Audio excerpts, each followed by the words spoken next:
Welcome to the second part of the origins of the house of David.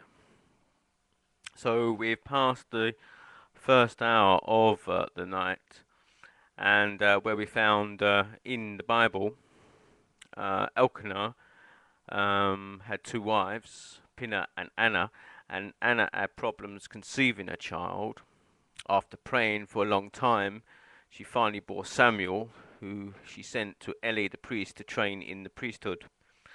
Samuel began his training in the temple at Shiloh. While there, he assisted Eli in the sanctuary service, along with his two sons, Othni and Phinehas.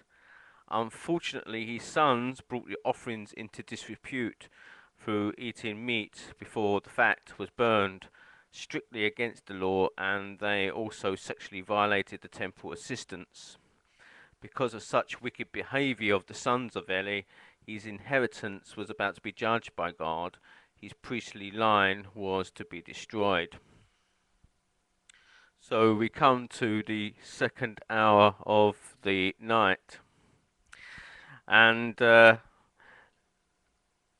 here we turn to chapter 2 of Samuel. And the boy Samuel receives the visions from God that the priestly reign of Eli is about to close.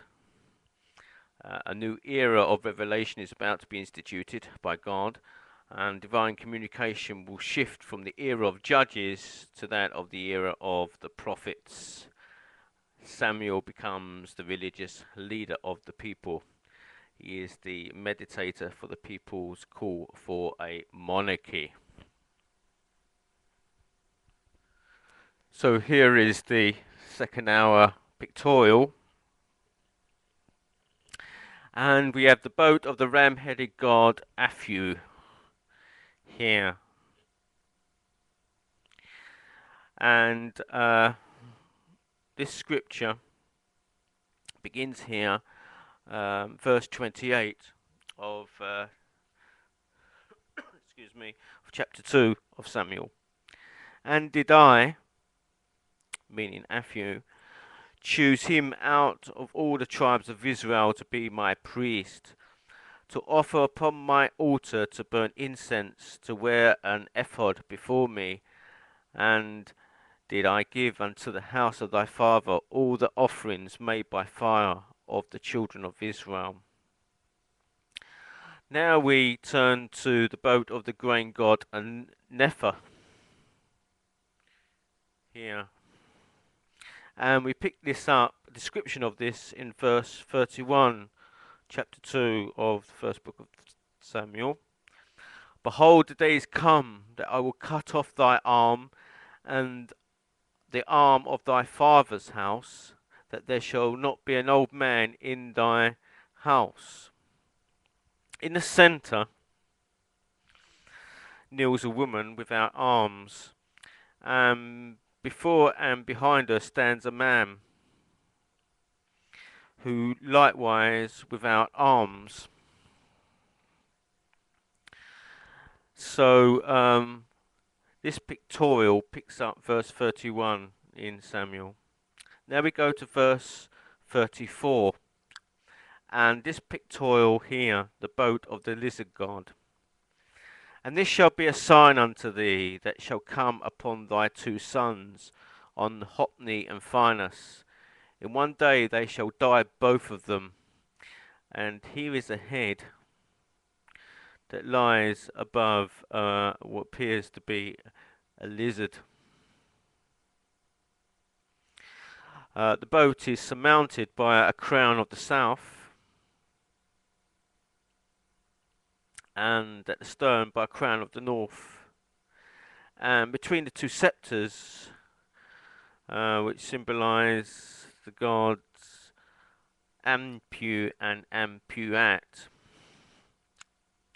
Now we come to verse 36 in Samuel. And the description of this pictorial here, it is the boat of the goddess Hathor. Verse 36. And it shall come to pass that every one that is left in thy house shall come and crouch to him for a piece of silver, and a morsel of bread, and shall say, Put me, I pray thee, into one of the priest's offices, that I may eat a piece of bread.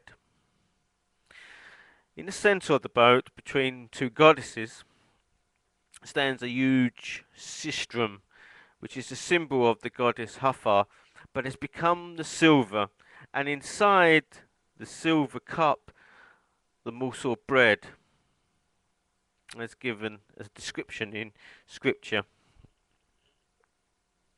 Now we come to the next boat and the next pictorial, and here we have the boat of the full moon, and we pick up this pictorial in the next verse, and Samuel chapter 3 verse 1, which states, And the child Samuel ministered unto the Lord before Eli, and the word of the Lord was precious in those days. There was no open vision. So therefore, the scripture writer has picked up the moon. And this circle here represents the moon. And here's Samuel ministering to the Lord here.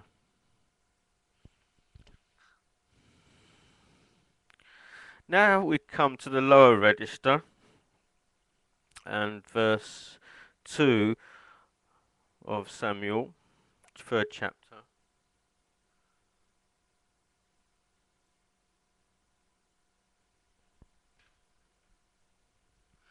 And these gods here. And it came to pass at that time, when Eli was laid down in his place, and his eyes began to wax dim, that he could not see. And ere the lamp of God went out in the temple. Now that's an interesting point, because this God here, it's the only God, holds a lamp.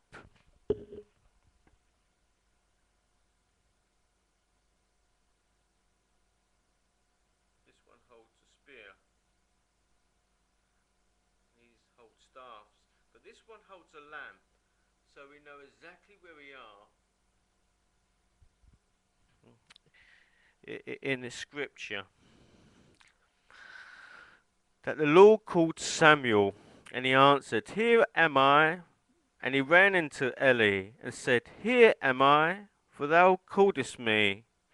And I said, I called not, lie down again. And he went and lay down. And the Lord called yet again. These callings are in reference to these staffs. And here there are three, so there are three callings. So one can see how scripture's following this. And in verse 11, we read, And the Lord said to Samuel, Behold, I will do a thing in Israel, at which both the ears of every one that heareth it shall tingle. That is a strange verse, but it is picked up in this pictorial by the end of the register. And here we see three gods which appear to have very large ears on their heads. In that day I will perform against Eli all things which I have spoken concerning his house. When I begin, I will also make an end. And the end is in reference to these men carrying corn, but in the shape of swords. So one can begin to grasp how this scripture is referring to these registers. Now, from the scriptures, we have a synopsis, and we have the Philistines defeat Israel, and this becomes a sure sign that God is not with the people. The Ark of the Covenant is captured,